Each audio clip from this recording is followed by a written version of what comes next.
ಆನಿ E ಕ್ಯಾಸಿ foundation ಪ್ರಕಾರ ಮಿಲಿನಿಯಲ್ಸ್ ಅಂದರೆ ನನ್ನ ಜನ್ರೇಷನ್ ಬರುತ್ತೆ, 1981ರಿಂದ 1996 ಈ ಟೈಮ್ನಲ್ಲಿ ಹುಟ್ಟಿರೋರು 100ರಲ್ಲಿ 51 ಜನಕ್ಕೆ ಅಟ್ಲೀಸ್ಟ್ ಒಂದು ಮೆಂಟಲ್ ಪ್ರಾಬ್ಲಮ್ ಕಾಣಿಸ್ಕೊಂಡಿದೆ. ಆದರೆ ಜೆನ್ಸಿಗೆ ಬಂದರೆ ಅಂದರೆ 1997ರಿಂದ 2012 100ರಲ್ಲಿ 65 ಜನಕ್ಕೆ ಮೆಂಟಲ್ ಪ್ರಾಬ್ಲಮ್ಸ್ ಇರೋದು ಗೊತ್ತಾಗಿದೆ. ಸೊ ಇಲ್ಲಿ ಡಿಪ್ರೆಷನ್ ಯಾಕೆ ಜಾಸ್ತಿ ಆಗ್ತಿದೆ? ಇದಕ್ಕೆ ಮುಖ್ಯ ಕಾರಣ ಸಮಾಜ ಹಾಗೂ ಸರ್ಕಾರ ರಚಿಸಿರೋ ಚಕ್ರವ್ಯೂಹದಿಂದ. ಏನಪ್ಪ ಚಕ್ರವ್ಯೂಹ ಅಂತ ದೊಡ್ಡ ದೊಡ್ಡ ಶಬ್ದ ಉಪಯೋಗಿಸ್ತಾ ಇದ್ದಾನೆ ಅಂತ ಅನ್ಕೋಬೇಡಿ. ನಿಮಗೆ ಅರ್ಥ ಮಾಡ್ಸಕ್ಕೆ ಈ ಚಕ್ರವ್ಯೂಹದ ರಚನೆನ ತಿಳಿಸ್ತೀನಿ.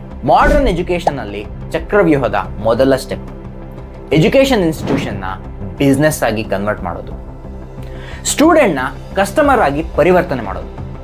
ಈ ವಿಡಿಯೋ ನೋಡಿ. ನಾನು ಎಜುಕೇಶನ್ ಬಿಸ್ನೆಸ್ ಮಾಡ್ಕೊಂಡಿದ್ದೀನಿ. ಇದು ಡಿ.ಕೆ. ಶಿವಕುಮಾರ್ ಅವರ ಮಗಳು ಐಶ್ವರ್ಯ ಅವರು ಹೇಳಿರೋದು. ನಾನು ಅವರನ್ನು ಅಪ್ರಿಷಿಯೇಟ್ ಮಾಡ್ತೀನಿ. ಅಟ್ಲೀಸ್ಟ್ ಅವರು ನಿಜ ಒಪ್ಕೊಂಡಿದ್ದಾರೆ.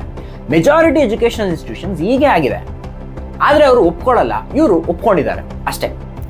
ನಮ್ಮಲ್ಲಿ ಇಷ್ಟು ಇನ್ಫ್ರಾಸ್ಟ್ರಕ್ಚರ್ ಇದೆ, ಪ್ಲೇಸ್ಮೆಂಟ್ ಆಗ್ತಿದೆ, ಸ್ವಿಮ್ಮಿಂಗ್ ಪೂಲ್ ಇದೆ, ಕ್ಯಾಂಟೀನ್ ಇದೆ ಅಂತ ಫುಲ್ ಮಾರ್ಕೆಟಿಂಗ್ ಮೋಡ್ಗೆ ಇಳಿದ್ಬಿಡ್ತಾರೆ. ನೀವು ಟಾಪ್ ಕಾಲೇಜಸ್ ಹೋದ್ರೆ ಮಾತ್ರ ಸಕ್ಸಸ್ ಸಿಗುತ್ತೆ ಅಂತ ನೆರೇಷನ್ ಕ್ರಿಯೇಟ್ ಮಾಡ್ತಾರೆ, ಕನಸುಗಳನ್ನ ಮಾರ್ತಾರೆ. ಎಕ್ಸ್ಪೆಕ್ಟೇಷನ್ ಜಾಸ್ತಿ ಸೆಟ್ ಮಾಡೋದ್ರಿಂದ ಫೀಸ್ ಕೂಡ ಜಾಸ್ತಿ ಇರುತ್ತೆ.